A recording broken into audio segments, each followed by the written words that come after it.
as I mentioned earlier, we are starting with the Quality First validation study today, but this is only one of the many sessions that will be, we have planned for the board and the council members to listen to.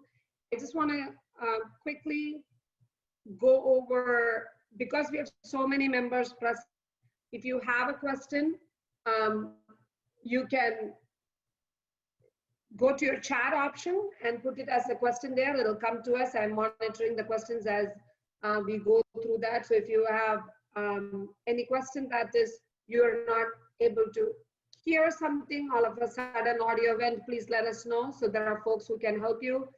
If you have a question regarding what is being said, and it's important because you need a clarification to even follow what's going on, feel free to unmute yourself or use the chat box to ask a question. However, if it's a question that can wait, then still put it in the chat box. Do know that we'll cover that towards the end of the discussion where we have plenty of time planned for discussion. So if you put a question, and if I'm not calling out and answering, that doesn't mean we didn't see it. It's just because it may not be a question that is at that point critical to answer to understand what's going on, whereas it's more probably a larger question you're asking about the content being covered. So we will be tracking the chat closely, and as appropriate, we'll be taking the questions, and any questions that we didn't take during the session, we'll get back to the end of the session and address it.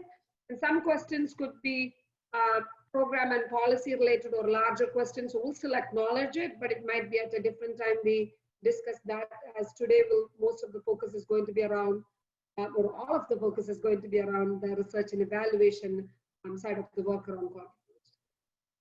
So with that said, Sarah, you can move on to the first slide.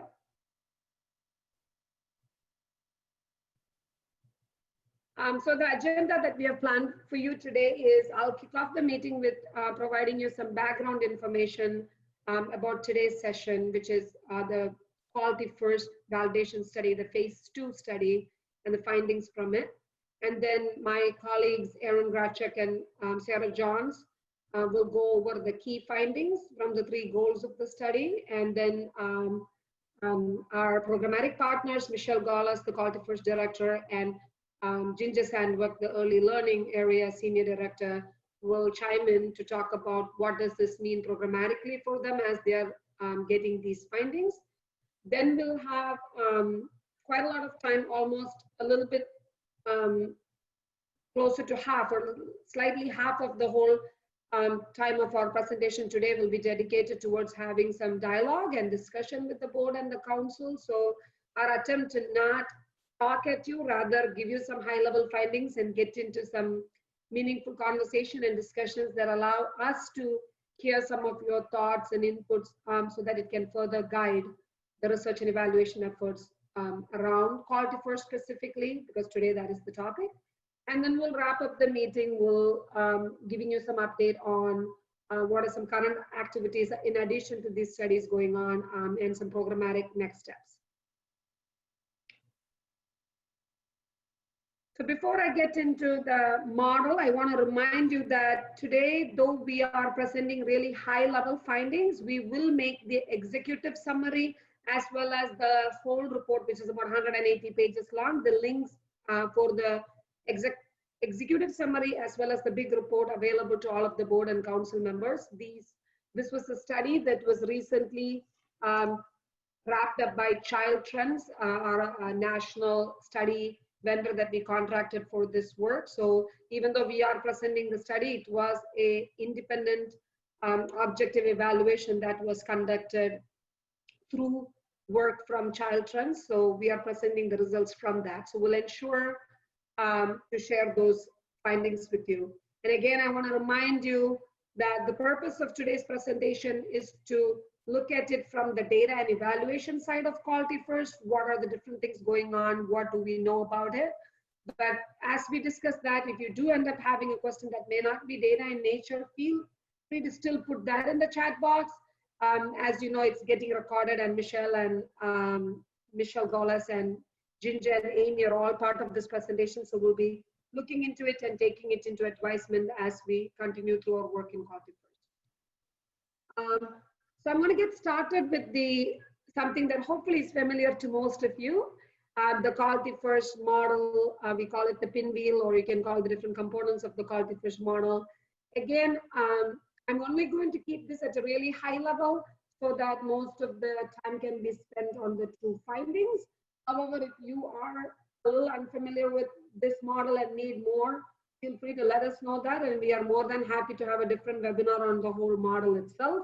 But today's plan is to focus on the phase 2 study.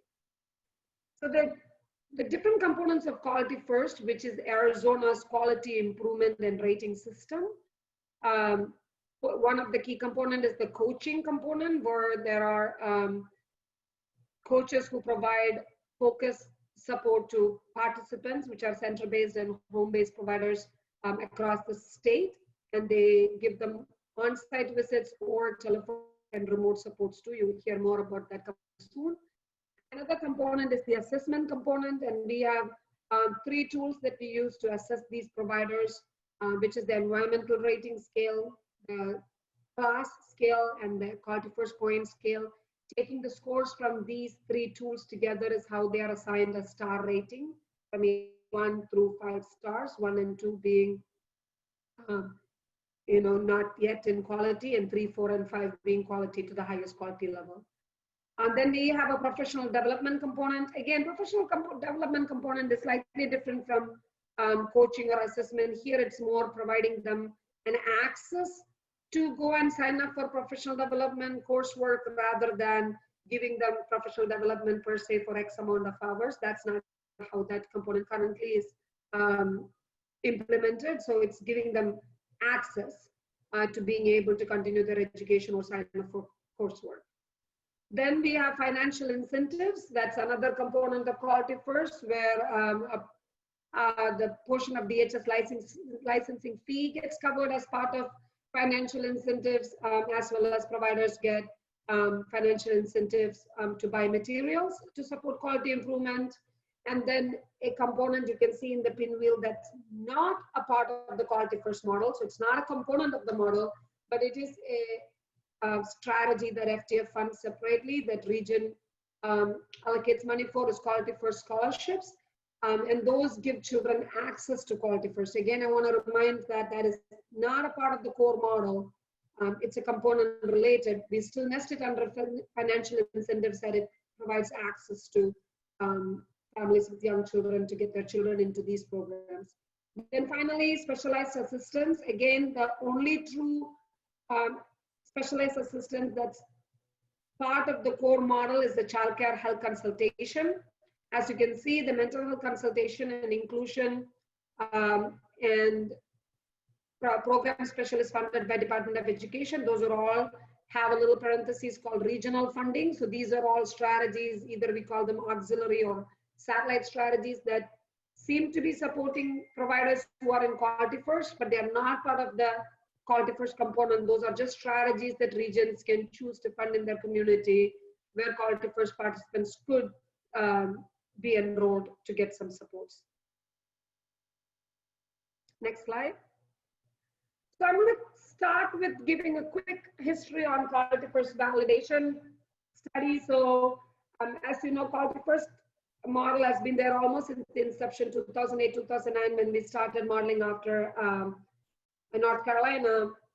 And in 2010, 11, when we were beginning the model, we soon learned that there were a lot of feedback from the providers about our tool being a little really hard for them to achieve because our assessment tools were set really high. And it's also simultaneously when the board brought a national advisory panel that is an expert of researchers from across the country to guide FTF research and evaluation. So about 2012, when the panel came, the panel said we have to systematically evaluate first things first, quality first model. We were also at that time in the process of changing some criteria of our tools. So they said that because the program has just been implemented for a year or two, at that point, we should not be rushing to evaluate something that's not implemented completely yet. So they proposed a 3-phase approach to the evaluation or validation of the model.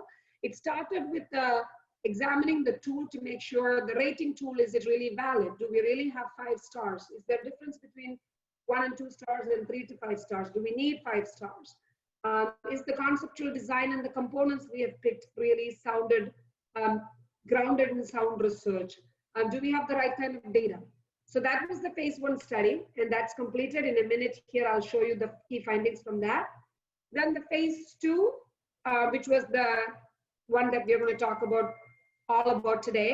It is about the fidelity of implementation. So we needed to first know if the tool is valid, the model is even sound before we rush to evaluate the immediate outcome, which is it improving quality? So the phase 2 was planned to look at all the components that you saw in a slide, one slide ago, the pinwheel components. Are they being implemented to fidelity, and how are they contributing to improving quality individually and in working with combination with each other? Finally, panel, as well as many of you, the question is, how is it all eventually playing out to improve child outcomes, which is FTF's vision and mission. So while the immediate focus on QRIS is about supporting teachers and directors and improving quality, eventually we know that the idea of QRIS is to support and then get children ready for kindergarten. So that is again a study they planned. Panel said we have to do it in phases to make it sense, so that we are not rushing to figuring out why we don't see what we expected to see. So we were planning to launch that this year. As you all know, we have been hit by the pandemic, so there is a slight delay. So current plan is to still work to launch the child outcome study in the fall of 2021. As the schools are reopening this fall, working with the school system to start recruiting some so that we are ready to launch the child outcome study, looking at children coming out of Quality First, how are they doing in kindergarten? Sarah, move forward to the next slide. So some other evaluation activities, again, I will not be going over them in detail, but I promise you that in winter and early next year, we'll be planning to roll out these webinars to you or sessions to you. We have a few other evaluation efforts around Quality First going on. Quality First redesign field test, which is from the phase 1 study that I'll be going over. There was some feedback on how about you tweak some components in Quality First and see how can we modify Quality First. So instead of changing up the big model, we decided to do a field test. The findings for this will be preliminary findings will be coming sometime early, and the final report will be out in August. So we'll plan with you what will be the ideal time to roll that out for you to have some results for board and the council members. Similarly, Tempe pre-evaluation was a small scale study because we couldn't wait for this phase 3 to get all of the child outcome. So the panel was like, whenever there is a opportunity, a local opportunity or small scale study that you can see that you can partner with to learn about child outcomes, go for it. So thankfully, Tempe City, when they funded the free pre-K, we saw there is an opportunity to partner and to look at the pre-K teaching strategies goal data and the kindergarten developmental inventory data that is available for that to see how is it informing. Again, we won't be presenting on that today. The results for that is coming out in November. So we'll plan once the results are in to share it with you, not only electronically, but ideally to also have another session like this where you'll have an opportunity to learn and ask us questions. Finally, the last 2 work that's going on around Quality First is cost of quality study, which is looking at the collecting data from participants, not only Quality First, but regulated providers across the state to see what does it cost to care for a child in a quality setting. And we are currently, again, in the process of collecting data. The COVID dampened the data collection a little bit. Hopefully with programs reopening, we'll be able to work with them. The data for this is from December of last year, January of this year. So it's ideally will not be affected by the COVID, the baseline data. However, we all know providers are dealing with a lot of things. So we are trying to work very diligently and patiently around them to see what can be gathered. And again, the results for this is expected to come next August. And finally, we have some ongoing data analysis using our registry, our workforce database that FTF has, to look at the credentials of the Quality First educators, as well as what kind of professional development coursework are they signing up in, and look at the trends in that. So These are some upcoming things that we will be packaging to bring to you to learn more about Quality First. Sarah? So today, before we go to phase 2, I want to remind, as I mentioned earlier, the phase 1 was about looking at the conceptual framework and design, and Children's was the vendor for that study too. Thankfully, we were able to showcase that stakeholders, including the participants, the coaches, and the technical assistance providers, as well as the stakeholders, all felt like it was a sound conceptual design, and that is helping improve quality. The data system went through a rigorous check, and they felt like we have good processes in place to collect quality data. And I can personally tell you, for 10 years looking at QRIS systems across the country, we are above the average, or actually closer to the other end when it comes to data systems, and continuously improving. We have still room for improvement, but we're definitely doing a great job. Finally, the best news of phase 1 study was that our tool is valid. They were able to showcase that we do have meaningful difference in quality from 1 through 5 stars, so we didn't have to change the tool, which was a fantastic news. Next slide. So today we'll get into Quality First. As you said, is exciting, something we showcase to board and council all the time.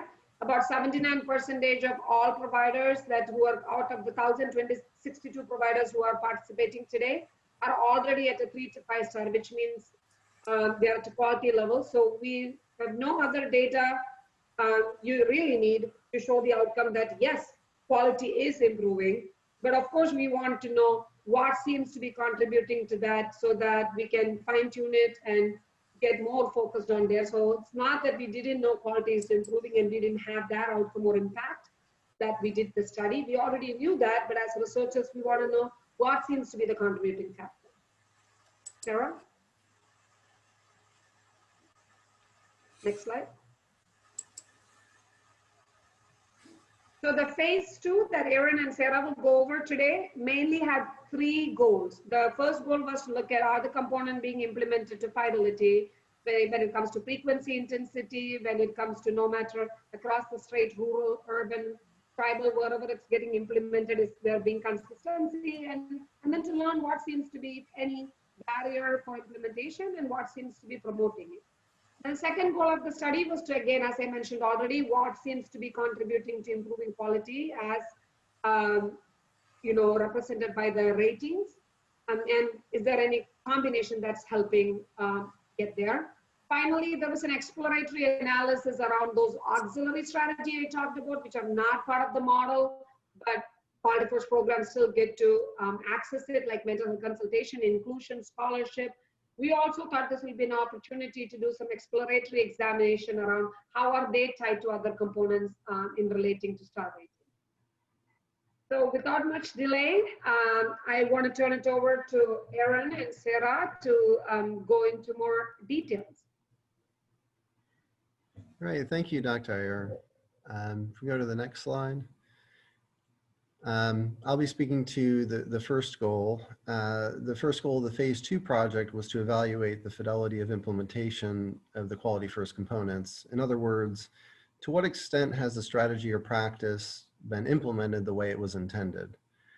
Dr. Iyer spoke to the Quality First model with the 5 main components: coaching, health consultants, financial incentives, professional development, and assessment. With respect to coaching, coaches provide individualized guidance and support, monthly on-site visits, targeted training and technical assistance, and support and quality improvement, goal development, and implementation. The coaches are trained to follow the Vision coaching model, which is an evidence-informed framework developed by First Things First that comprises 6 stages and serves as a roadmap that lays out the stages participants and coaches will work through together to achieve and sustain quality standards. And the 6 stages of this model are vision creation, investigating current practices, successes, and challenges, setting those goals and creating action steps, implementing action steps, ongoing monitoring and adjustment, as well as noting impact of new practice on programmatic quality. We expect coaches to implement the model in conjunction with best practices, such as building rapport, identifying needs, setting goals, and individualized supports to meet participants' unique needs. The child care health consultant is a nurse or professional health educator who provides a tiered set of supports to Quality First participants. The intensity of support offered ranges from sharing news resources like newsletters to short-term consulting services to offering a comprehensive set of supports provided through in-person visits. With respect to financial incentives, we include funding to offset the cost of quality improvement, and financial incentives are determined by star rating and program size ranging from $1,050 to $11,400. And we also pay for 50%, or First Thing First pays for 50% of the participating program's state licensing fees for all licensed programs. With respect to assessment and professional development, I think Dr. Iyer alluded to this a little bit. They were not included in the assessment of fidelity. Standards of practice by which to assess fidelity of implementation of financial incentives and professional development do not exist in the same format as they do for other Quality First components. For example, assessment yields a rating, not a component a provider implements. And it's important to note, though, that the validity of the assessment rating scale was examined as part of the phase 1 study. And with respect to professional development opportunities, they're offered, Rupa spoke to access, so they're offered through the Arizona Early Childhood Career Professional Network. Next slide. A little bit on the method. There were several methods of data gathering, data collection used to inform our research questions. Administrative data existed through our Quality First extranet, which includes provider and classroom information, assessment and rating scores, professional improvement plans, and implementer activity logs. The workforce registry data that helped to identify potential participants and to analyze the use of college scholarships. And there are other data sets used, such as information provided by our grant partners. Surveys were conducted to gather information about teacher and director experiences with the model components and auxiliary strategies they received. Since the focus of the research questions for the study was on quality improvement, the sample was restricted to participants who had been re-rated with a star rating at least once between fiscal year 2016 to 2018. The study was also restricted to exclude programs participating in concurrent Quality First studies, for example, the Quality First redesign, the Tempe pre-study, and those who had declined participation in Quality First prior to the end of fiscal year 2018. Using these criteria, the population of eligible study participants included 784 Quality First programs. Surveys were received from 359 directors and 1,140 teachers. Of the programs represented by director and teacher surveys received, 87% were centers compared to 13% homes, and 91% were from urban, 9% from rural, and 5% from tribal areas. And 22% were from large centers, 44% from medium centers, 22% small centers, and 13% homes. There was also an implementer survey to gather information about implementers' perceptions of the topics, activities, and strategies they believe to be most beneficial to support quality improvement for participants. Implementers are Quality First coaches, as well as specialized technical assistants, implementers such as health and mental health consultants. All Quality First coaches, specialists, and consultants employed at the time of the survey during February to March 2019 were eligible to participate, and 58 surveys were completed by QF coaches, 31 by mental health consultants, 16 by child care health consultants, and 14 by inclusion coaches. Also, there was a case study observations that were conducted to provide a more illustrative picture of participants' experiences with the Quality First coaches in a small set of programs. Observations of coaching visits were conducted with 26 Quality First participants representing varying categories of size, type, and geography. Next slide. As noted earlier, fidelity is a term used to describe the extent to which a strategy or practice is implemented the way it was intended. Understanding fidelity can help explain why a strategy or practice does or does not lead to the intended results. and help inform future training efforts. In this study, the criteria used to assess fidelity was defined in terms of dosage and quality of implementation. Dosage, which is the quantity, for example, the frequency, the duration or intensity of support participants received. For instance, this could be the length of coaching or consultation visits, the number of times with which supports were received per month. This study also examined dosage in relation to adherence to the model, or the extent to which quality first components aligned with the guidelines and the standards of practice for the quantity of supports that participants expected to receive. For example, did participants in 3-star programs receive the expected amount of coaching designated for them in the standards of practice? We also looked at fidelity in terms of quality of implementation, which is the extent to which participants perceived the supports to be valuable and delivered in accordance with implementation expectations outlined in the standards of practice. So at a high level, research questions 1 through 3 are concerned with expectations as stated within the standards of practice, as well as how implementation varies across participant type, rating level, and geography. Next slide. So in general, directors and teachers reported that quality first components were implemented with fidelity. There were some differences among the components. Coaching was delivered as intended, although coaches spent slightly fewer hours on site than expected, which differed depending on geographic region, urban or rural, and program star rating.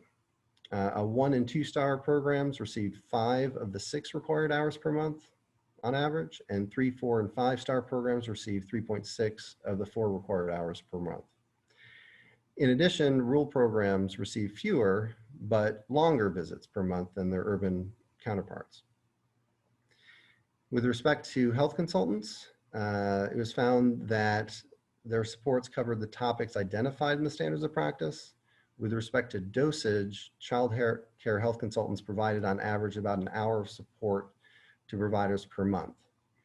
Center-based, rural, and lower-rated programs received more health consultant hours than other quality first participants. With respect to financial incentives, nearly all participants spent 95% or more of their financial incentives, which were used primarily to fund learning materials, equipment, or facility improvements, such as enhancing the safety of a play area or replacing worn equipment. Next slide. Research questions 4 and 5 are concerned with facilitators or supports, as well as barriers to quality improvement. It was found that quality first participants, quality first coaches, and childcare health consultants had similar perceptions about the facilitators and barriers to quality improvement.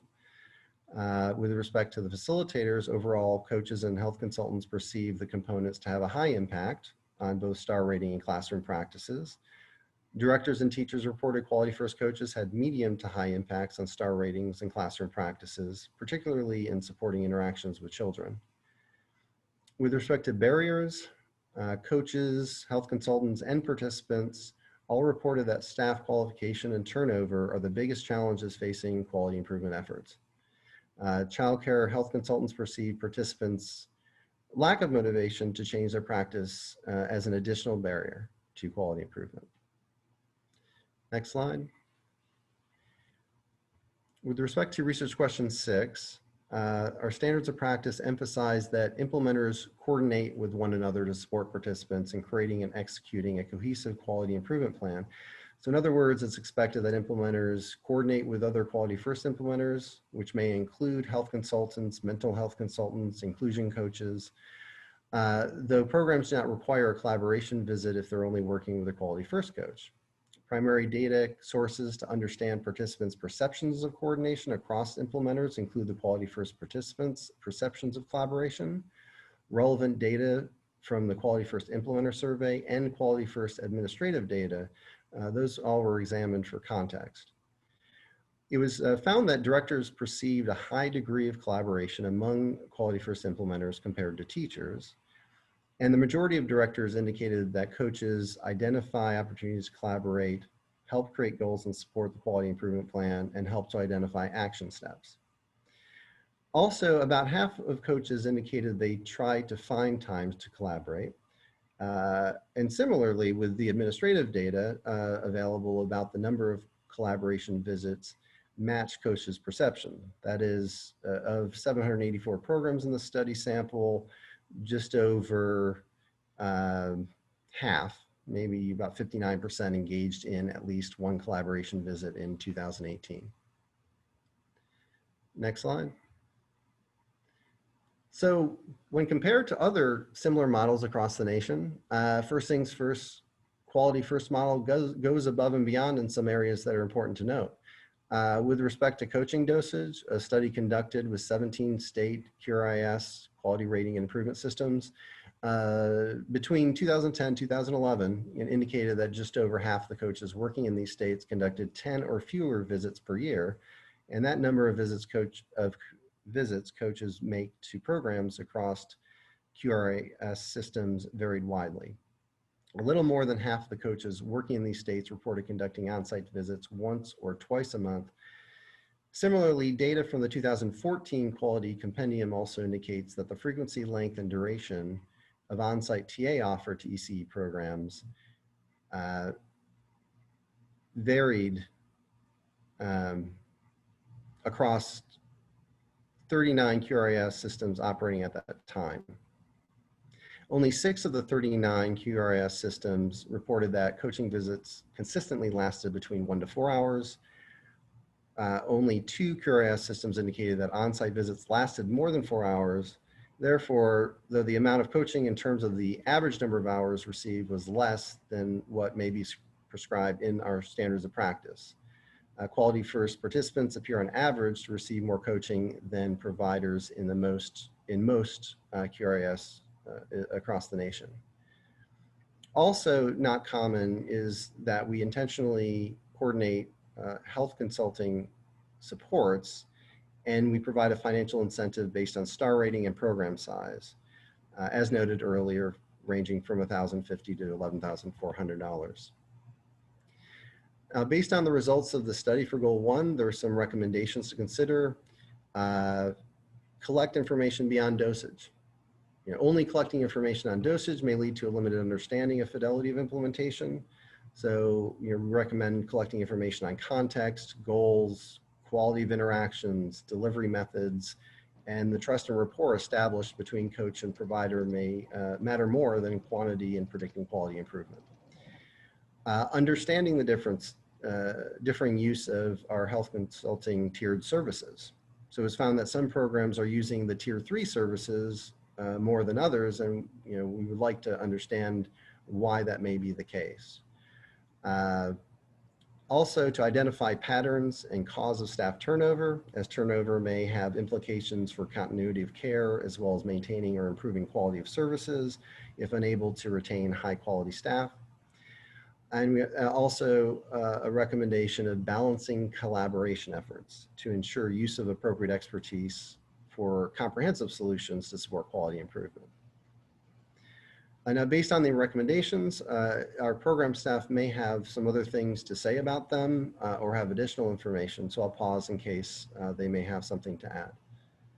Michelle, before you add, I just want to make a note to everyone. So on the slide here, when they say capture more implementation information, as Aaron said, it's not that the grant partner or the vendor was saying that FTF needs to start collecting, but it's rather that many of this data currently collected is in a paper format, or it's in qualitative log, either sitting with the implementers, or it's in long text. So it was not easy for a study vendor to quantitatively take it and analyze. It would have taken hours and hours of recoding it.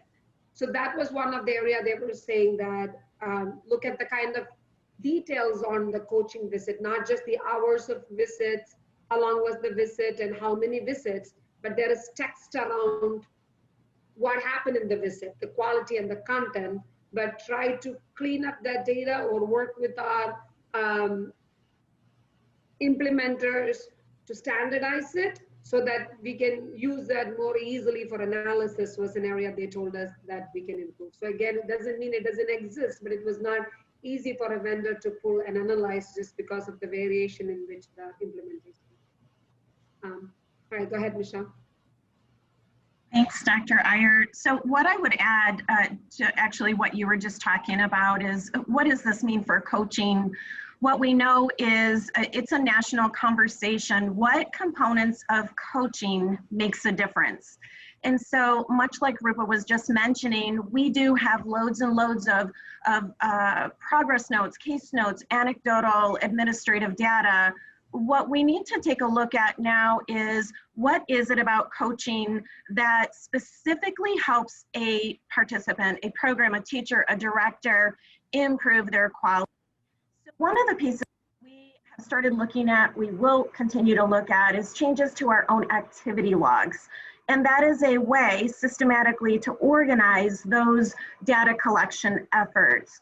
It also is an area where, again, nationally, but in Arizona as well, we need to help our own coaches operate within common definitions and common case note strategies, so that we can very clearly articulate what did that service look like, and then using our own changes to our activity log or extranet system, be able to get a better idea of each and every component, whether singularly or in combination of each other. Those may be the pieces that help impact or improve a participant's quality. So we are currently working with our grant partners intentionally to organize, reorganize, and make some changes to our activity log and extranet, so that we can very clearly help the coach as well, not have an additional administrative burden with that data collection, but also to be able to collect those notes in a way, visualize pull down boxes, so that that coach can very quickly click on that coaching visit, tell who they were with, what they were focusing on, and then write some minimal notes. So we're looking forward to that effort. We're working on that right now. We're also beginning to put together user activity log, definitions, documents, and guides, so that we can begin also helping our coaches become more efficient in that area. Dr. Iyer? Thank you, Michelle. Another thing, please call me Rupa. I just feel so weird, like Dr. Iyer. So as you saw in the results, you also noted, there were some comments about the last bullet here, which is directors felt the collaboration were among the implementers were more seamless than the teachers. Again, the rationale, one of the rationale I think analytically we are thinking about is that when teachers work with the implementer, whether it's a coach or CCHC, they are working one-on-one. They're coming and telling them what to do in your classroom, how to do them. So they may not need to see how everybody needs to coordinate with each other. Whereas a director is working for the overall center or the home, and they need to work and schedule and work with all of the implementers. So that's also the reason why probably when here the vendor said, not probably, we know we had a chat with the vendor, when they said balance the collaboration, they were saying that do not take the results for its face value and say, okay, now we need to have 20 more collaboration efforts. That's not the idea. Look to see where they're seeing collaboration is working or not working, and understand it before you put something in place to improve it. And again, you probably heard in one of the slides Aaron went through, he talked about coaching hours being less slightly less in rural area, but longer visits. Again, it's a no-brainer. It's because the amount of time it takes for a implementer to travel, all the way from a coach who is in Phoenix or Tucson all the way to Wallapai tribe to give supports. They, instead of making many visits, and even for the provider, they may feel it's a little disruptive and would like to have longer time when they are there instead of cutting it across. So this aligns with what we heard in study 1-2, how the providers wanted some of that to be not so prescribed and a little bit on demand, and if they can be there a little longer when they need it and a little shorter when they don't need it. Right, I think that covers all the key points I wanted to talk about, and we'll come at the end of the session to ask about any specific questions about this particular goal, and at that point, we are more than happy to go back to the earlier slides. But to make sure that we have so much time for you, we'll go through the last two goals. Sarah? All right, good morning, everyone. My name is Sarah Johns, and it is my pleasure to present the findings from goals 2 and 3 for phase 2 of the validation study. So Michelle's recent discussion of what is it about coaching that's driving quality improvement was a nice setup for this goal, because that's exactly what this question was trying to answer. What is it about the quality first components that's predicting changes in star rating is the question that goal 2 is trying to get at. So I wanted to bring back this visual from Rupa's presentation earlier, where we can see that quality first is clearly improving star ratings. From 2013 to 2020, we went from 25% of providers with a 3 to 5 star rating to almost 80% in 2020. So we know it's working. Goal 2 is trying to figure out what is it about the quality first components that's driving this increase in quality ratings. We had 2 research questions aligned with this goal. The first one was to look at each of the components separately to understand what is it about each component that's associated with changes in star rating. And then question 8 takes a step back and looks at combinations of components together and how are they working together to contribute to positive changes in star rating. So before we get too far into the results, I wanted to talk a little bit about how we defined change in star rating. So this table that's on the screen right now shows the change in star rating from time 1 to time 2. And time 1, remember, was at 2016 at the start of the study. And time 2 is their next rating with quality first, either 1 year or 2 years later, depending on if they were 1 or 2 stars or 3 to 5 stars. So you'll see on this table, the first column is their first time points rating, and the first row in the column is the second time points rating. And all of the cells shaded in green indicates that providers increased their star rating. Yellow indicates they maintained their star rating, and in the peachy color, that means they dropped or decreased in star rating. So we took a look at these patterns of change that we saw providers undergo throughout the study, and we classified them in 3 ways.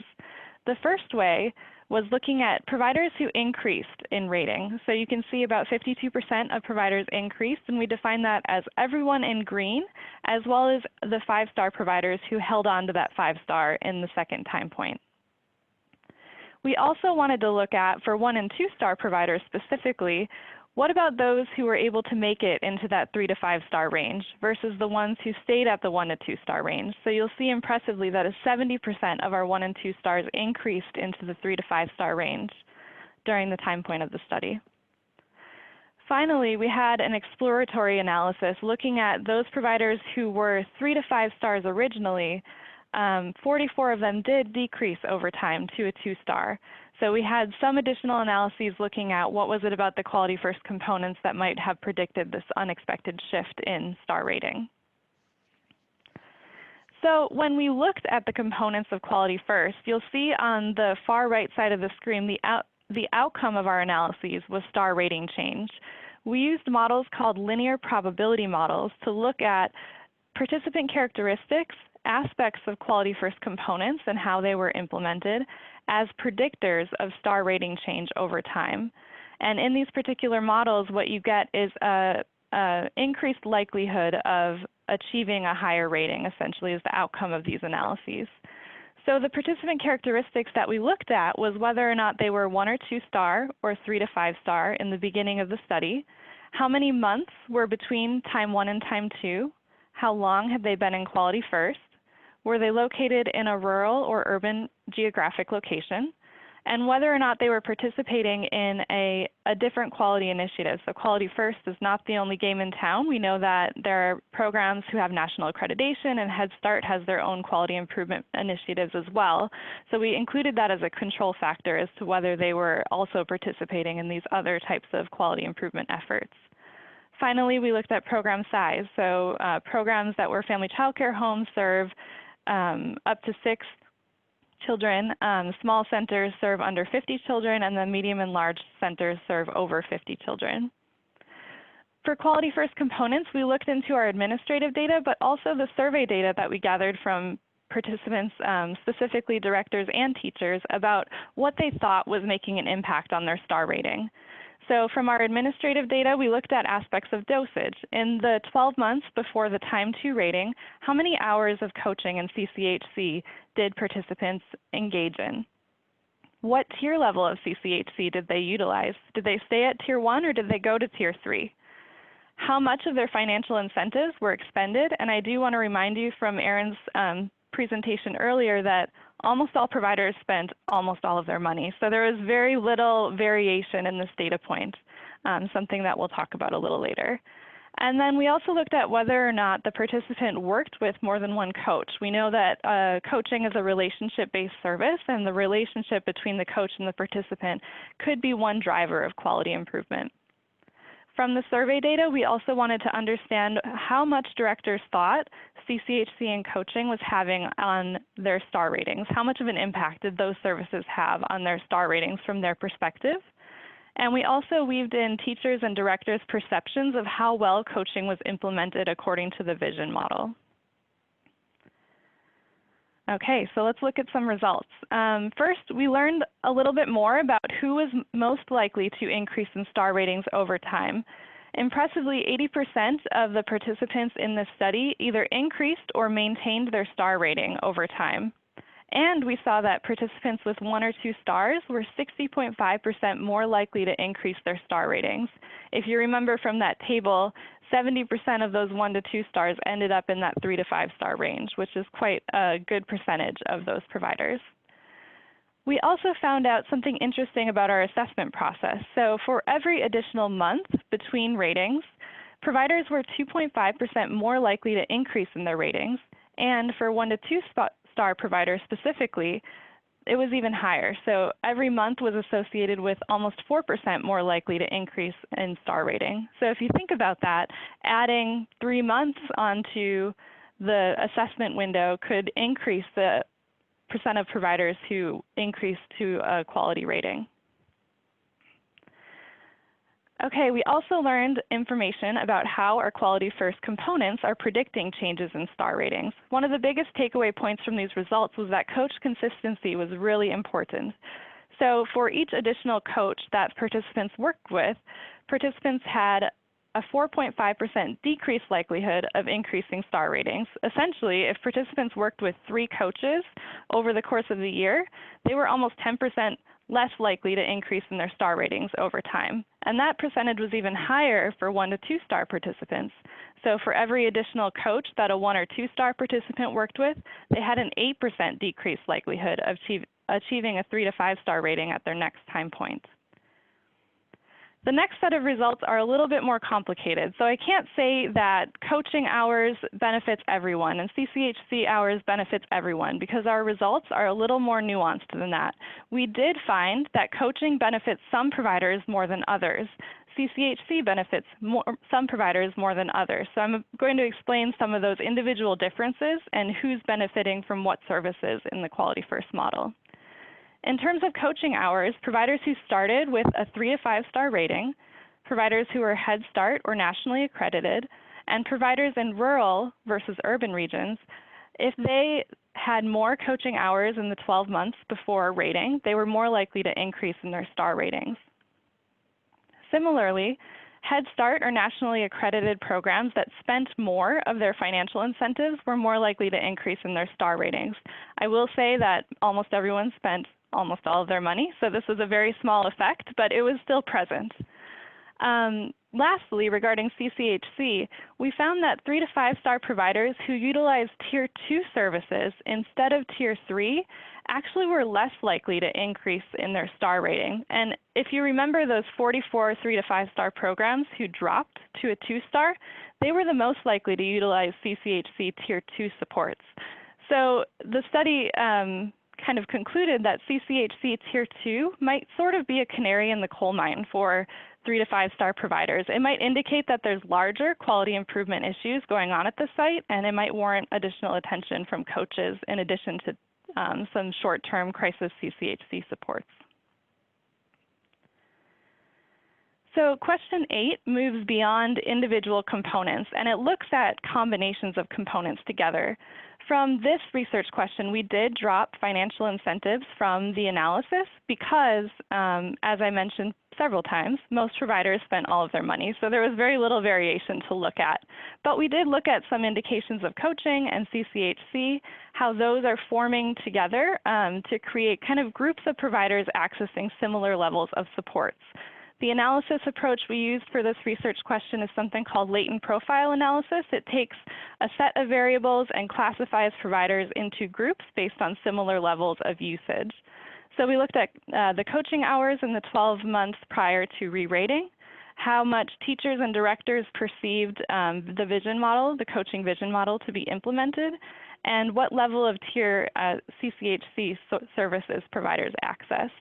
And we used those groups that are formed from this analysis to predict whether or not the groups differed on whether they were likely to increase in star rating and also whether they had differing program characteristics.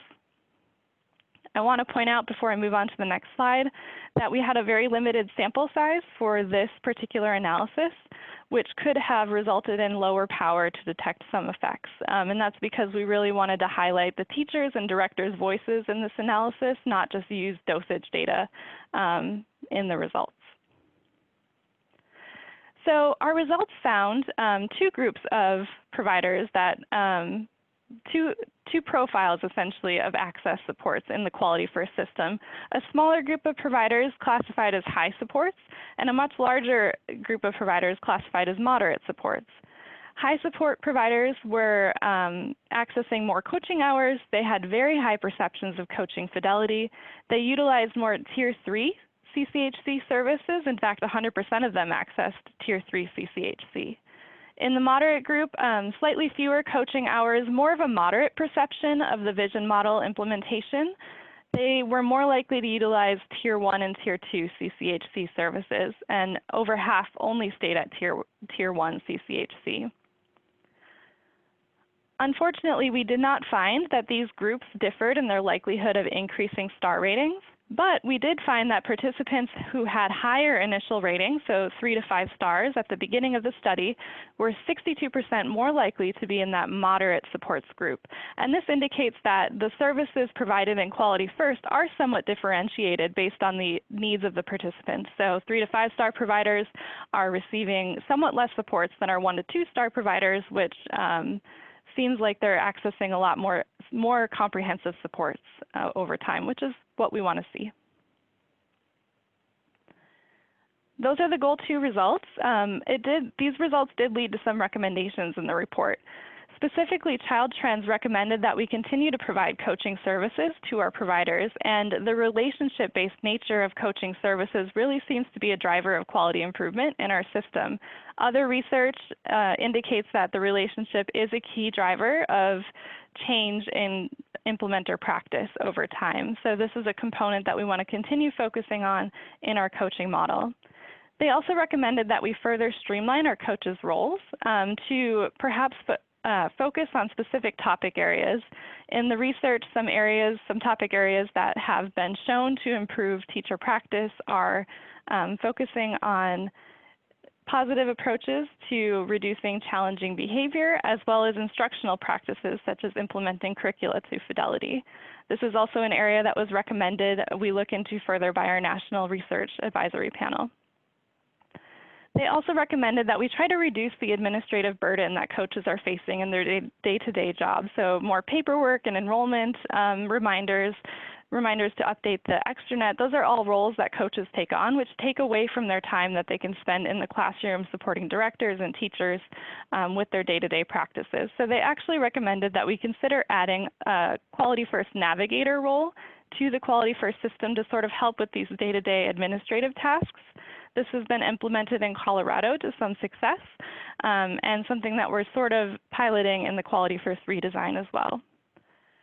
They further recommended that we continue to tailor coaching to the needs of participants. So not offering a one-size-fits-all model, the results from our study really point to different things work for different types of providers. And I think that makes sense, at least it makes logical sense to me. So we just have to consider how can we best do that in our Quality First system. Regarding CCHC, they suggested that we streamline CCHC services and focus mostly on that intensive levels of support, so tier 3 supports essentially, those on-site ongoing levels of support, and to sort of triage some of the more mass communications and regular check-ins to the Quality First Navigator. Again, that's to focus their time so that they can work with the participants and engage in the most meaningful types of change.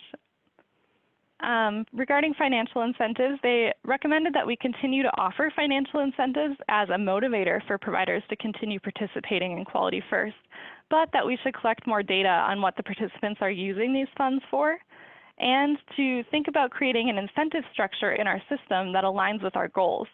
So for example, if we want to see increases from 1 to 2 stars into the 3 to 5 star range, we might consider offering an incentive for providers who increase or maintain a quality level rating to sort of incentivize that behavior within the system.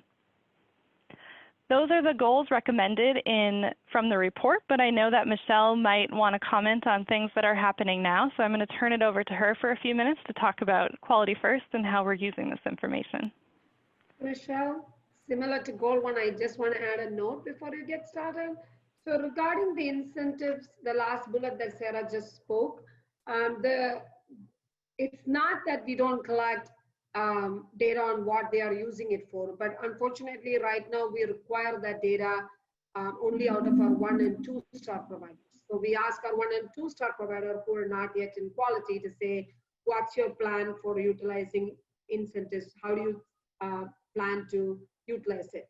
Whereas for 3, 4, and 5, we do not gather that data. So we kind of lose the opportunity to learn how are they spending it. So can we use that information to inform 1 to 2 stars? Maybe here is where you need to use it to help you get to a better quality. So it's not that we don't collect it, but we are only collecting where we thought we need to make sure they're not spending on something else and not learning from the strength-based approach of where our 3, 4, and 5 stars using it. So that was where both the panel as well as the study vendor was telling us that we need to be intentional about what do we put incentive for and how do we know it's getting utilized for that. Sorry, Michelle, go ahead. No, that's great, Rupa. That's some of what I was just going to mention as well. And so what we are currently working on behind the scenes with our grant partner is to just really figure that piece out from a financial incentive standpoint. What are people spending their money on? Is it really to motivate quality improvement, or is it to encourage recruitment and engagement of workforce? We know that workforce turnover continues to be a concern, especially in the time frame that we are in and headed towards right now. And so that is some of the behind the scenes work that we are doing. So we are going to be looking at somewhat of an incentives investigation with our grant partner to really try to determine who is spending their money on what and how does that relate to quality improvement. The one other piece that I would mention from a CCHC standpoint is we know that coaches and CCHCs are collaborating together. We know this to be true. What we're trying to get a better understanding of is what does that collaboration look like? How can we streamline those processes, and how can we not just streamline them so that they're a less of a burden for our technical staff, but so that we can also streamline the process for the participant, so that there's this continuity and message between the coach and the CCHC, so that they are collaborating behind the scenes as they approach that participant with a united message, so that they are actually able to complement each other and supplement those supports, which we think, at least hearing from providers firsthand, we think that will also be very helpful. Rupa? Thank you. And I think last thing I want to note is, as you heard, it's no surprise, not only in Quality First, even if you take any other area of work where there is a relationship-based approach, when you lose that continuity with that person, it tends to affect whatever, whether it's a home visitation, whether it's a home visitor and the family having an attachment, or in this case, a coach working with the provider. When you all of a sudden change that dynamic, the new person has to come, build the relationship, have the trust again, make sure they're on the same page on the path. So for us, seeing that results helps us understand to work with our coach partner as well as working with around data sets to closely monitor their attrition and the retention data around coach. So when we see those big percentage drop and then somebody had 3 or more coaches, how it's changing 8 to 10% in their likelihood to get to a higher rating, seems to be an eye-opening data piece for us to closely monitor and work with our coaches to see, some level of turnover is unavoidable. The whole nation and across the field is facing it, but what can we do with the data to make the transition seem less impactful is an area that we have to learn more and work with our partners. But it's very exciting to learn the specifics so we know where can we spend more time to improve. All right, Sarah, we'll move forward to 3. And the final one. Okay, final goal. This is about the role of auxiliary supports in the Quality First system. So Rupa mentioned on the pinwheel slide that we do have some strategies that are funded across the state that aren't available for all Quality First providers. And this could be because the regional councils funded them separately from the Quality First model, or because they're only available like Quality First scholarships to certain types of providers based on star rating. So for the purpose of this study, we're calling these strategies auxiliary strategies. They're accessed by Quality First providers, but they're not necessarily a part of the core model, and they're designed to do different things than just support quality improvement. So under the category of specialized technical assistance, we have early childhood mental health consultation and inclusion consultation. Early childhood health consultation is really intended to improve classroom climate, promote teacher-child relationships, particularly among children with challenging behavior problems, and reduce staff stress, especially in situations where there are children with challenging behavior in the classroom. For inclusion consultation, this strategy is really designed to improve staff's knowledge on how to work with children with special needs. We have some financial support strategies as well that aren't designed to support quality improvement, but are complementary to Quality First in some ways. So Quality First scholarships gives access for children from low-income backgrounds to access high-quality care settings.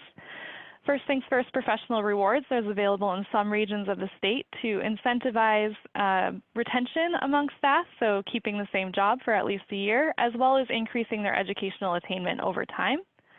And we have college scholarships, which provide access to ECE professionals to advance their own education. So you can see here we kind of have a gambit of strategies, anywhere from improving specific aspects of classroom practice to sort of promoting access and professionalization of the workforce, as well as helping children access high-quality settings. In the context of this study, we wanted to understand how are these auxiliary supports painting a picture in the Quality First system, at least in terms of how are providers changing in star ratings over time if they're accessing these supports versus if they're not. As I mentioned, they're not really designed or intended to promote star rating increase. That's not their primary intent, but because so many Quality First providers are accessing them, it's an exploratory question to say, do providers who access them result in higher star ratings over time? Beyond that, because we know that star rating increases is not the primary intent, we wanted to understand how participants in the Quality First system are perceiving these auxiliary strategies. So through the survey questions, we asked about what are the benefits of participating in this type of support and what are the barriers to accessing it. So this slide should look familiar to you. I just wanted to show you a familiar graphic so that you can see that we used the same analysis approach as we did when we were looking at Quality First components to understand how auxiliary strategies were related to increases in quality over time. So what we found is a little bit disappointing, but not surprising. So we found that there was no direct association with these auxiliary strategies and changes in star rating, but that could very well be because of the indicators that we used. So if you see in the middle column there, we have the number of hours that providers received for mental health consultation and inclusion, the amount of money that they received by rewards, and it was standardized by licensed capacity to help adjust for the number of staff that are employed at a given particular provider site, the number of staff who received college scholarships, and whether or not the staff was accessing Quality First scholarships. So Erin mentioned that collecting data beyond dosage might help inform us better on how fidelity of implementation of some of these components relate to quality improvement. So the inputs could be one reason we didn't find a direct association. The other reason, as I mentioned, is that our outcome, star rating, is maybe not as relevant for these particular types of services. So for mental health consultation, they did a 2016 evaluation study, Indigo Cultural Center, of our Arizona Smart Support early childhood mental health consultation system that did show increases in positive classroom climate and improved teacher-child relationships. So these outcomes that are very specific to these strategies very well may be changing, but star rating might not be the best proxy for that. We did learn some valuable information about how participants are perceiving these auxiliary supports, however. So in terms of technical specialized assistance, providers indicated that there were benefits to accessing these types of supports. For early childhood mental health consultation, teachers and directors thought the biggest benefit was increased staff knowledge of social emotional development and mental health. Directors also noted that improved child behavior problems and reduced expulsion were also benefits, and the evaluation study that I mentioned before also showed improved child behavior problems as one of the outcomes. Teachers thought one of the biggest benefits of participating in mental health is it helped them improve upon how they reflected on their own practice from a mental health lens. In terms of inclusion of children with special needs, both directors and teachers thought that this service helped improve teacher practices on learning how to work with children with special needs in the classroom, and they also mentioned that they appreciated the extra classroom support, especially in classrooms where there were children with special needs. So just having that extra pair of hands was helpful as a benefit for this strategy. On to financial supports. Providers also mentioned benefits for these services, as well as in some cases some barriers to access. So for rewards, directors thought that the reward strategy was a great way to show monetary support for professional development and a way to show staff appreciation in a way that they might not have financially been able to afford to do.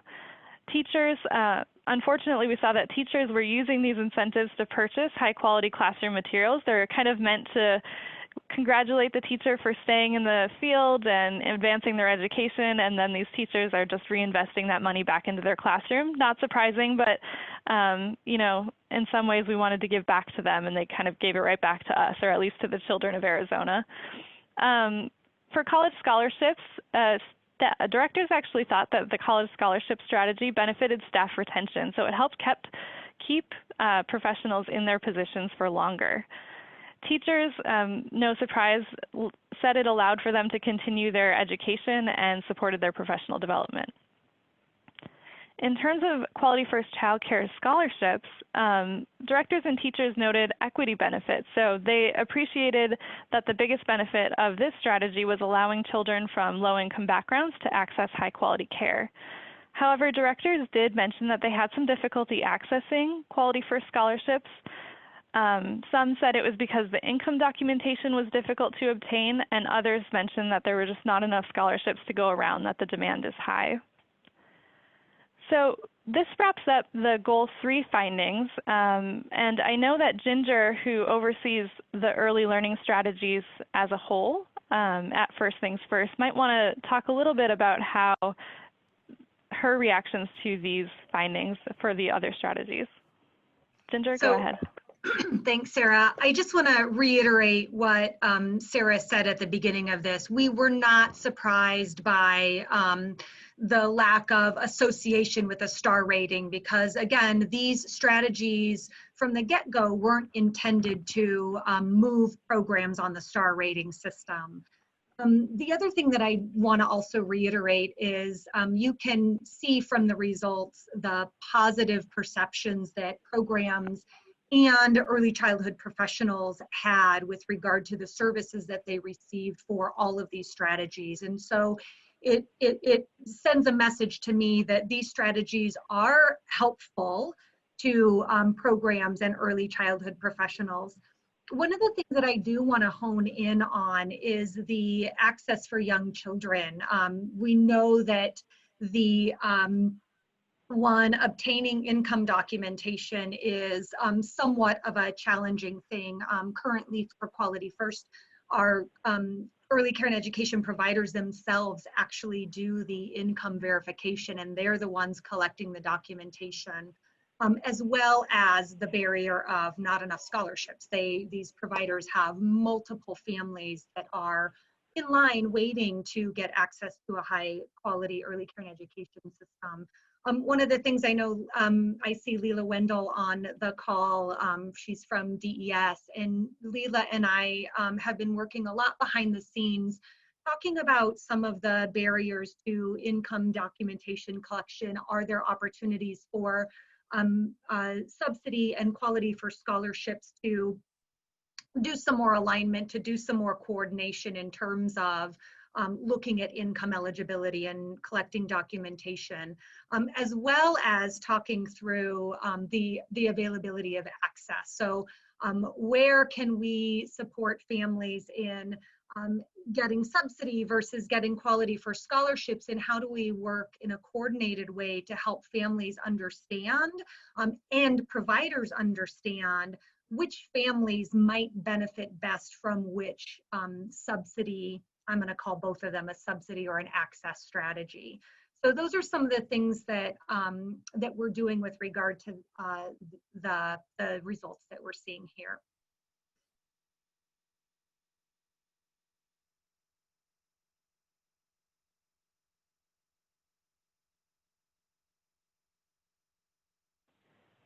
Rupa, I think you're on mute. Yeah, as I know, I just saw it. Thank you, Sarah. As promised, we are going to keep the rest of the meeting is all about the board members and the council members to hear from you. I was freaking out because I originally signed up for I'll manage the chat, and I was like, what if all 50 people have so many questions and they're all asking at the same time? How am I going to track the chat? So look like you were all so engrossed in the presentation that you're all holding on to typing up those questions. So I really hope that in the next 40 minutes, we get to hear a lot from you through the chat box. We have some planned discussion questions for you. But then, as I mentioned upfront, if you have questions other than what we have planned for, please, let us know through chat or unmute yourself, because this is an opportunity to hear you, listen to you, learn what is your expectation around research and evaluation around Quality First, so that we can plan next steps and get the kind of data we need, that you need to make the strategic planning decisions or decision that you need to make around our investment. So with that said, Sarah, if you can move to the next slide, please. So the first question we have that we want to open the floor for the board members and the council members are, based on what you listened to today in the phase 2 findings, are there any findings that surprised you? Again, you can use the chat, or if you want to speak, unmute, both options. You'll have to choose all panelists and attendees in the chat so that everybody can see your question, please.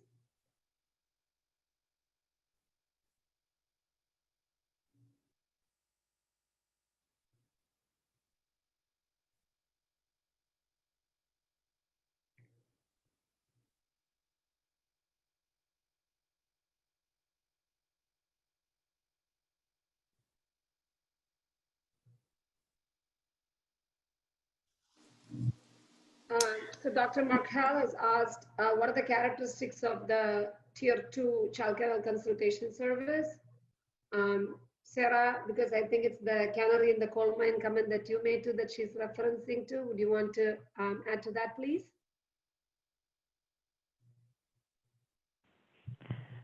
Sure. So Tier 2 services, in contrast to Tier 3 services, are often more crisis intervention support. So there's a specific outbreak or health-related concern at the site where they provide time-limited consultation to providers. In comparison to Tier 3 services, which is more of kind of that ongoing consultation or coaching model. And I'm looking towards Michelle to make sure I'm not misspeaking, or if you have anything you'd like to add, go ahead, feel free. So I think the idea is, the canary in the coal mine idea is, when a provider is accessing crisis intervention supports from a CCHC, it might indicate that there's some other quality improvement things going on at the site that perhaps the coach or some other supports might be available to assist with.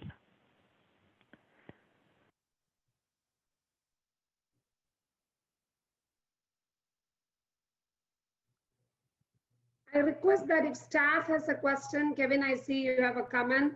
If FTF staff have a question, we are trying to prioritize board and council member question. Of course, if you have some comments, we'll always happy to take it later and circle back with you. But because we have limited time, we're trying to get councils and board prioritizing their questions because we get less opportunity to engage with them. So Kim is, it's a great point. Kim is talking about lack of engagement coming to participants considering the program is voluntary. So Michelle Ginger, I was wondering if you want to take a stab at that before I respond. I think this is in relation to the childcare health consultant comments. Ginger or Michelle, you want to take it? I think Ginger and I are trying to read each other to determine who best and I couldn't tell if she was frozen or not, the challenges of a virtual environment. Ginger, I'm going to let you go ahead and then I'll add anything if that's okay. Yeah, so just want to remind you that the results were based on what CCHCs thought about participants and their level of engagement.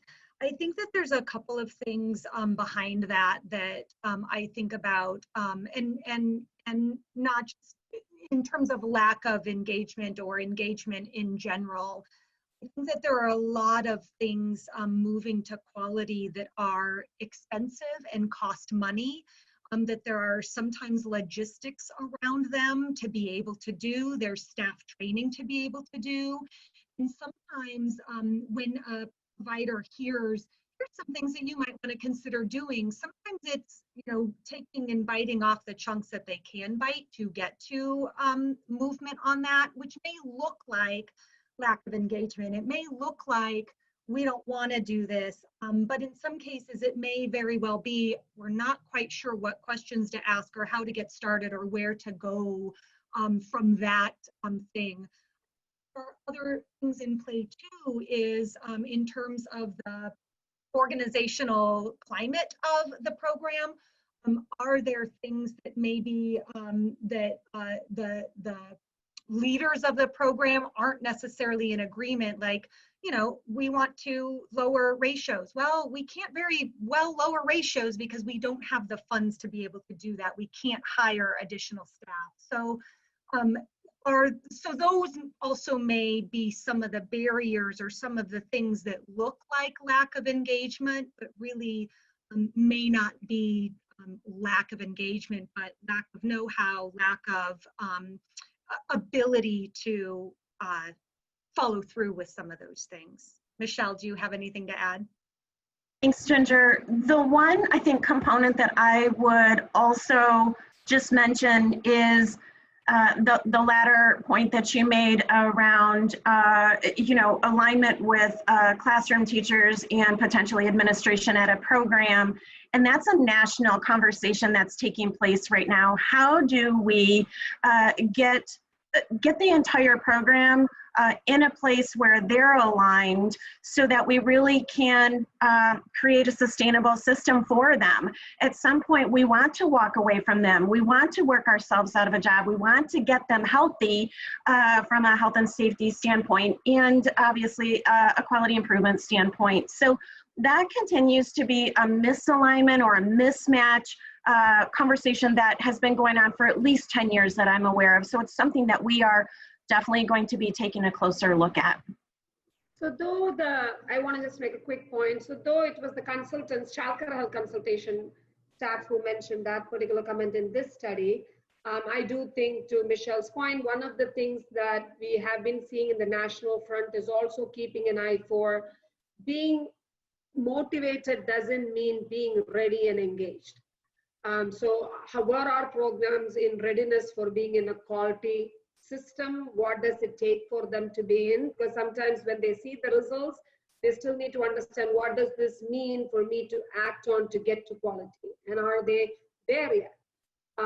Because they maybe it's not quality first is one additional thing they have to do on top of everything else. So if they don't understand how is this change in some of the health is going to tie to their quality, if they don't understand how to go about it, that could be another area. So I think one of the things that First Things First has been looking into is also ways to understand program readiness as a factor when we think in future how to go and support these providers, because it has to be a self-driven process. They need to be motivated. It shouldn't be something somebody's doing to them. So I see Member Merck has a question: is tier level provision of services determined by regional council funding? Ginger or Michelle? How does that, this is about CCAC tier 1, 2, and 3. Then I can give a quick answer if you want to add. No, it's not a regional council funding. How many providers can access service and whether is not limited. They have access to childcare health consultation as part of being a Quality First participant.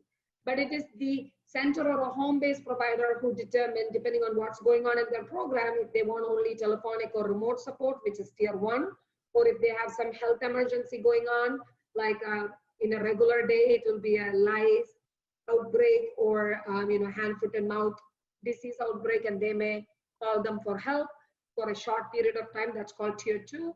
And tier 3 will be ongoing on-site. So it's not based on regional funding, it's based on what providers feel they need the kind of support. So Ginger, Michelle, does that align? Do you have anything to add? Yeah, I don't have anything to add. It's a conversation between providers and childcare health consultants to determine what level of service they need. Thank you. Any other things that surprised you or made you kind of pause and say, oh wow, or where do we go from here? Any other findings?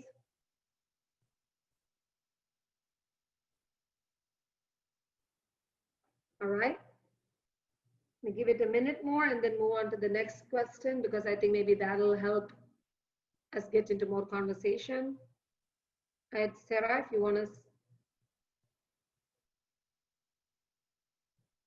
So this one, for sure, I can see so many names. So this one, my personality wise, I'm going to ask for a first five minutes or so for people to, but then I'm going to really beg and plead for you to participate, because this really is critical that we hear from you. So this question is, when you heard the 3 goals of the study, is the fidelity of implementation being met by different components? How are the components contributing to quality? And you heard from Sarah, yes, we have a limitation of only using star rating as indicator of quality. And then number 3, how did the auxiliary strategy work? So these are the 3 things we planned. But we wanted to hear from you, was there anything else that you were expecting that the study didn't address that you want to know as far as Quality First outcome goes? And again, I already talked to you about child outcome study will be something separately we'll do.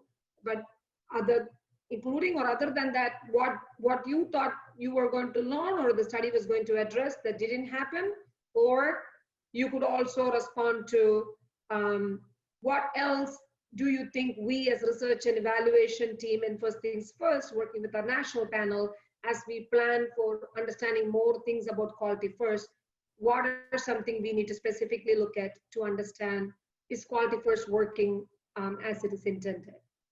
So I would like you to pick both or one of them and reflect on where are you from your perspective as a council member or a board member, your directions for us or your input to us. Oh, thank you, Marley. Yes, my comment, don't send messages, was not for council members and board members. I thought I was sending a private message for Kevin and it popped up for everybody. So please do type up or unmute and speak both. We would love to hear your voice either verbally, or we would like to see your question. That comment was meant for staff. Again, staff, like we said, will give you plenty of opportunity, but because we have limited time, we wanted to hear from board and council members. Rupa, this is Camila, and forgive me if this doesn't come out as articulate as I would like it to in asking the question, but I'm looking to understand clearly the investment between the 3 and 5, because I heard said that, 1 and 2, that's not quality, but when you get to a 3, you are getting quality child care. And between 3, 4, and 5, it's the degree to which. And I guess the child outcomes will tell us whether the investment is worth it in terms of the differences. But I'm not real, and I guess that's what I'm looking to understand is the effort between 3s and 5s, and should we begin focusing our efforts and really making sure every child care entity is at least a 3 versus moving 3s to 4s to 5. So that's what I'm looking, and I'm not sure that I see that. Fantastic question. So I'm going to give one part of it, and the programmatic difference in quality between 3 and 5, I'm going to have Ginger or Michelle address it. But I want to applaud you for that nuance that you brought to see when it comes to child outcomes. Are we going to see children who have been in 3-star for a certain period of time, do they seem to be doing the same as 5-star? If so, what's the difference between 3 or 5? Is it just getting to quality that matters and not highest? Or when we look at a portion of children in 5-star program, are we seeing the mean scores of kindergarten readiness being higher? So to your point, that is definitely a question that we will be looking at the larger study. That's something when we bring back Tempe Pre, we'll talk about dosage of young children in quality setting, especially in higher or different quality. Did we learn something? But to your particular question of you want to hear a little bit more about, so what is happening between 3 and why do we need a 5? What is different? I'm hoping that Ginger and Michelle can chime in and add a little bit about that. I'll start, and then Michelle, if you want to add to it. Kimula, that is a really good question, and I really appreciate that question. That, again, to Rupa's point, in some of the child outcomes, it might give us some nuances between 3, 4, and 5. But programmatically speaking, the difference between the different star levels. As Rupa said at the beginning, the phase 1 validation study did find that there were meaningful difference between a 1, a 2, a 3, a 4, and a 5. What I can tell you is there's a couple of things that programmatically make a difference between those levels. First and foremost is the assessment scores. So we look at 3 different assessments: an assessment on the environment of the program, an assessment on the teacher-child interactions in the program, and then an assessment on the program practices. And what we mean by program practices are things like teaching staff qualifications, the level of ratios and group sizes that a program has, the curriculum alignment with the Arizona Early Learning Standards and Infant Toddler Developmental Guidelines, and the ongoing assessment or progress monitoring of children over time in the program. And so some of the major differences between a 2, a 3, a 4, and a 5 hinge on those assessment results. So how did a program score in the environment assessment or the environment rating scales assessment? And the higher the score, the higher the star rating, theoretically. Same with class. How did the program score overall on the teacher-child interactions? Theoretically, the higher the score, the higher the star rating. And then with regards to the quality first point scale, that's a little bit more nuanced because it's not necessarily the higher the score in all 3 of those areas: staff qualifications, ratios and group sizes, and curriculum and child assessment, but rather a combination of those 3. So some programs may have higher staff qualifications, but not as much alignment or ongoing progress monitoring the curriculum and child assessment. Some programs may be doing better at ratios and group sizes than they are at the teaching staff qualifications. So in terms of the rating and the difference between the 2, the 3, the 4, and the 5, with regard to the program administrative practices, it could look different based on a 2, a 3, a 4, and a 5 for those program practices. So that's the technical answer of what's the difference between those, the ratings. Michelle, do you have anything else that you'd like to add? Thank you, Ginger. I think what I would add is some conversations we've been having for a while now, at least as long as I've been here for the past year, which is, is the focus on helping a program achieve quality, or should we, or is the focus on helping them maintain the quality? And so what we know is quality does cost. There is typically a higher cost to a higher environment. What we know about staff turnover and those 3 assessment tools that Ginger just talked about, a significant turnover in a program's staff could have quite a negative impact on their star ratings. So again, some of those components that have been assessed, those quality indicators that have been assessed, are oftentimes out of one's control at the program level. And so there are these are all of the things. You're asking the right question. It's the question that we have also been asking. The other point that I would want to make is this is another reason why we really want to look at the notion that one size does not fit all. How do we individualize support and services to programs? Making up a very simple illustration, does a 5-star program who we've helped achieve quality, or potentially they've come in to the system at 5 stars, do they need the same amount of coaching hours as our 1 and 2 stars? We would surmise that probably no, but that's currently what our model offers. It is a one-size-fits-all. So we want to look at, what about incentives? How are they spent, and how should we individualize? Is our structure the right one? What does coaching dosage and frequency look like? And should we individualize that? So those are some of the things that we are asking and thinking about as we continue to get these findings, as we continue to ask the same hard questions that you are asking of us, because they are the right questions. So that's what I would add. Michelle, so to wrap up that topic, before I go to the next one, I want to say from the, as I noted from the phase 1 study, we clearly have data that shows there is a difference in quality between 3-star providers and 5-star providers. But the question you are asking is different. If there is quality, where should we focus? Is our focus to get everybody to quality and spend a lot of time and effort there? Or are we going to focus on 3 to 5 and we don't even know how child outcome for 3 and 5 are different? So we did hear you, and I think that's an important question and a big important program policy consideration for us to think through, to say, so is it about getting everybody to quality? Because 1 to 2 versus 3, we hopefully see that the children are doing different. But if 3 to 5 is not very different, then maybe getting to quality is more important than once people are at 3, trying to get them to 5. And I think that's a great question. We do not have the specific data to look at 3 versus 5, how it's impacting children yet. But I think your point is well taken about where is our focus, is getting everybody to quality, because 3 to 5 seems to be a different topic. Marilyn, looks like you have something to say.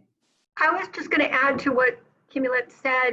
It's an important thing for us to think about it first things first, because it's not only just not a one size fits all to the model, but it depends on the regions and the nuances of providers in those regions. So as you well know, for some areas of our state, there are no quality providers, even in areas where there are high need children. So Kimulette, you're asking very great questions that I think we also have to consider from a geography standpoint, and the flexibility possibly for regions to think about it.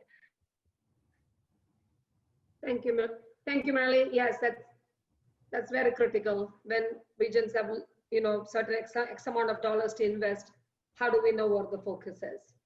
I'm going to bring the 2 comments from 2 panelists that goes together around coaching turnover. And this was also what our staff, Kevin, was noting on, the finding around resigning of coaches or turnover of coaches affecting, likelihood of increasing the quality. So there was a question from member Mark about factors relating to coaching turnover. If we know anything about that, is it disruption of relationship? Is it because the agency is resigning them, or because the coaches are not there anymore? And then there was also a comment, again, acknowledging the fact that the reassessing of the coach, if that's breaking relationship, maybe that's something the coaching agency need to know. And that is similar to what the staff commented too, Kevin had mentioned. So to us, I think this, again, going back to a feedback, was getting and looking at more data around coach turnover. We gather data from coach to tell who's our current coach, how long have they ever been with the program. But I think an opportunity to engage with our coaching agencies to understand that very point Patty, you and Dawn are making, telling, if you are reassigning, hey, here is data from the study, let's think about it very carefully before we make, there may be very good rationale for it, but here is the downfall. But if it's truly attrition related, new person getting added, then I think, again, to your point, Member Merck, I think there is more lessons to be learned from the coaching entities and engaging with them to collect the kind of data to see why are they leaving and what can we do about it. So again, we do not have answer at this point, but I think those are great questions that help us go and talk to our coaching agencies, along with the study findings. Also, seeing your question help us focus on where we need to gather more information. Then we have a question from Dr. Markel. She's talking about she's agreeing, I think it's more than a comment, a question. She's agreeing that dosage is way currently the way we are collecting, especially data around interventions that the coaches are giving.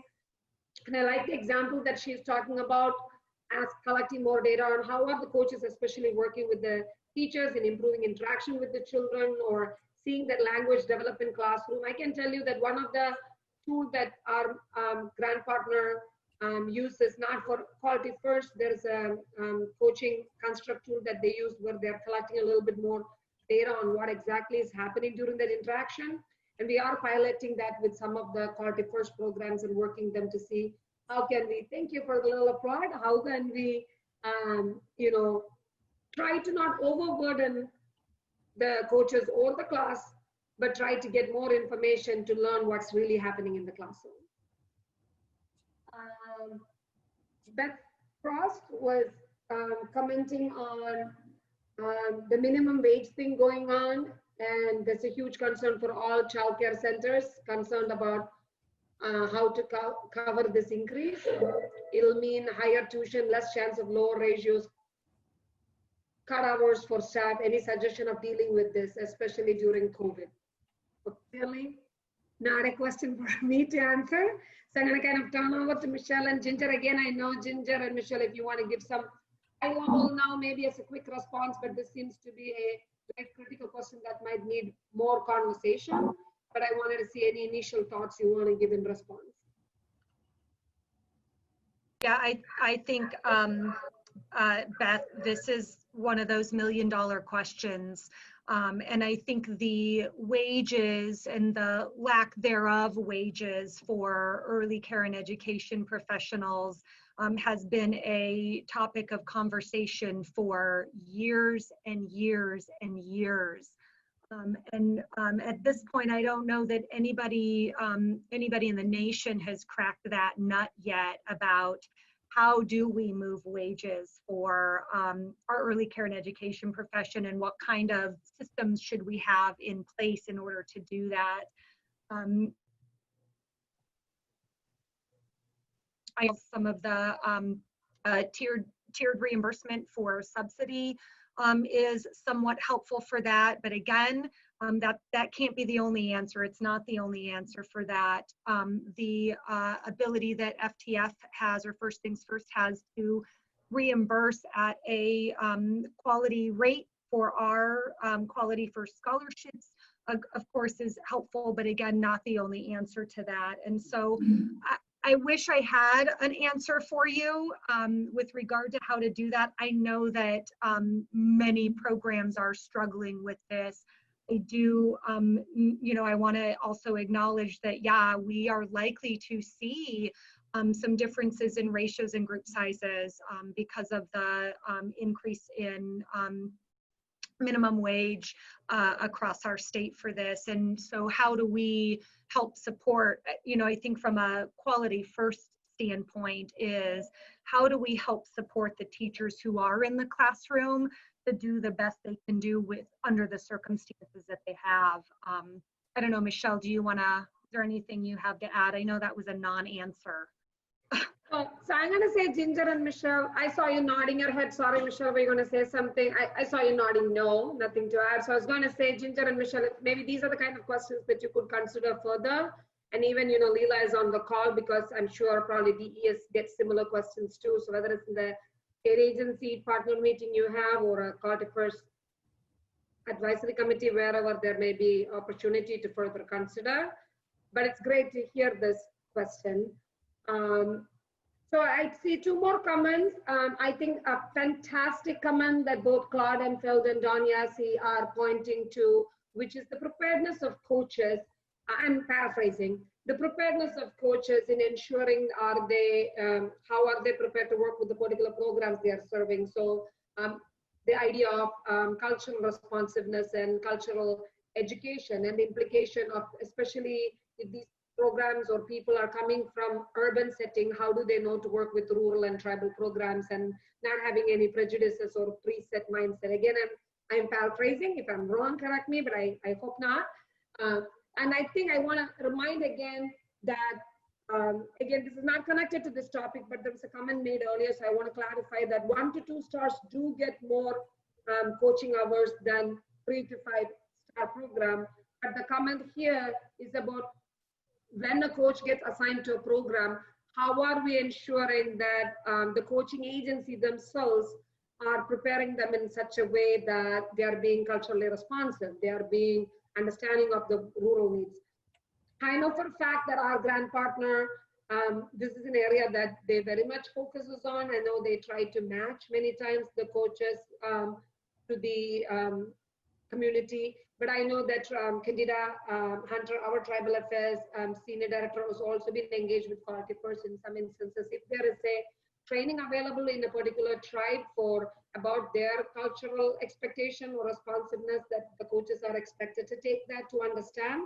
But I think this is an ongoing area of work. But I think this is a fantastic point that you were mentioning in the last comment, Dawn, about bringing in resources that FTF has or bringing in other expertise to ensure that our coaches, not only coaches, I would say all implementers who work with providers are given that cultural consideration. I love the idea of you bringing in the equity lens and maybe having a session and learning what are the gaps. So love it. I think this gives us a food for thought, not only for Ginger and Michelle programmatically, but for Aaron, Sarah, and I to see what kind of data are we gathering around how are we making sure they are culturally responsive. And she's also, John is also making a note that she's not quite sure, is it explicit what's happening in making sure these coaches are getting cultural, responsive training. And I think that's a great point. Like, how do we evidence this if somebody asks that we are indeed doing it? That's an area for our team to think about data collection, but the implementation of it is program team. I would think that you're taking into advisement as you see these comments. She is suggesting putting this on an agenda for future equity committee. I'm looking at Marilee. I would hope you're taking note on that, Marilee.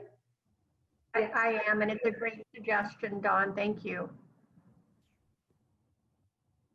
Oh, Quality First Academy. Oh, that's true. In 2020, and I think mostly due to whatever the ground reality the country is facing now with the equity issue raising back up, as well as pandemic creating a lot of inequity in access. Our Quality First Academy, which is the trainer of the trainer model that we have to work with the consultants and the coaches and the technical system providers, they are particularly using equity lens and equitable support as the topic for this year's Communities of Practice with the consultants and coaches. Thank you, Michelle. So we have 6 minutes left. So I hope that you can still continue to send us some questions. Please feel free to send it to me or my administrative assistant, Shannon, who you should be able to find our email. If not, I'll be happy to work with Julia. You can work with Julia to send it to us, but I want to leave the last 5 minutes for the final slide of the presentation. which is the next steps. Next, yeah. So as we mentioned, we did not wait for the study to end to start working. We are already working on some of the data feedback they gave on collecting more data on coaching, collecting more data on incentives. So Michelle's team and my team are already engaging with our implementers to learn what can be improved. And we'll also be working with Nicole Johnson, our VP for IT internally, to see what can our data system be improved to capture some more data that is conducive for easy analysis. As you all heard, we are not losing our sight on the child outcome. As the question was brought up, how do we eventually know if 3 versus 5-star is making programs are making big difference, so we can push for the higher quality. So we are prioritizing. We're a little, worried when the pandemic hit as to what will happen, but now it looks like programs are slowly getting back into, resuming some kind of routine. So we'll be working very careful with some research partners to come up with a plan that's take into account current condition and still continue on child outcome study. And then that said, I want to turn it over to Michelle to say what programmatically something that's happening currently around looking at quality first. Thank you, Rupa. I think what you've heard today, certainly from a programmatic standpoint, is there are a lot of areas that we want to look at. And as we learn new research, it also gives us an opportunity to ask more questions. And so an opportunity to really take a look at this next year and potentially beyond at some of those questions is we have convened a Quality First Advisory Committee. So that's what that acronym stands for. And if for those of you who were here back in 2015, First Things First did have a Quality First Advisory Subcommittee. That was a subcommittee of the board and really was tasked with a very large question of what should we do with the future of Quality First. The result of that really was the Quality First redesign. This time around, we are taking a more intentional approach. First and foremost, we are in the midst of a pandemic. And so we've got some pretty specific questions we want and need to ask just to get our current system back up and running. But we are proud to have 20 members on this group. We've got providers, we've got classroom teachers, owners, directors, we've got regional partnership council members, we've got First Things First board members, everyone who is deeply rooted in early care and education, who knows Quality First, and who knows what First Things First is really trying to do. And so we have convened 3 times already. So we're almost 6 weeks into this effort. We'll be meeting again this Thursday. But really, first and foremost, I tasked them with trying to figure out what to do with assessment next. What do we need to do? What do we need to do with coaching? What are providers needing and asking for kind of coming out of this pandemic? But this group's task and role is really to inform and advise us on current situations we're facing now and then things that we want to think about and change moving forward. And that includes everything you've heard about today, professional development and redesign and all of the questions that you have coming into the chat. We will bring all of those questions to the advisory committee to really ask and think about what should we do next. The last thing that I would really want to mention is this group is a very technical group, and that was on purpose. We know that we have access to many of you who are in systems. We know that we can always reach out for an additional focus group conversation, but we are so excited about this technical group of professionals who are sitting around the table, helping us think kind of in a rapid cycle advising process, asking the questions and informing us and helping us make all of those thoughts and advice actionable. So we'll, again, convene for the next year. We will be sharing out notes ongoing. We'll also be providing monthly little video snippets to keep everyone informed. But any of these questions that you have, please continue to forward them to Rupa and her team, and we will make sure that they end up in that advisory committee conversation. Thanks, Rupa. Thank you. And I'm so much more excited in the last few comments because as a high note way of ending the meeting, a question that I for sure was expecting and knew it will be coming. So I think it is no doubt when you talk about the equity of access that you automatically think about, so what happens when programs get to 3 to 5 stars? Do we continue to support them to maintain, or is it about getting more programs and more resources to 1 to 2 stars who need to get to quality? So again, please know that is absolutely a question the panel and Marilee were talking about at the national panel meeting in November. But again, as many of you have mentioned here, thinking about that as a topic moving forward to consider when you look at limited support and a whole lot of providers to get the support, and we know one size doesn't fit all, what should we be focusing with the aim of how do we get more programs to quality? And I know I've heard Marilee internally talk about that so many times, and it's great to see the board and councils landing on the same questions. And then I really appreciate, John Jensen, your note about tribal affairs, again, not losing that sight of thinking about our tribes as an essential component when we talk about coaching, orientation, and training. So please do know that Equity Lens, as the board is putting the subcommittee together, as well as what happens when somebody gets to quality, when we have only so many resources and so many programs to support moving forward, what should that look like? Is absolutely the question that internally we are thinking through.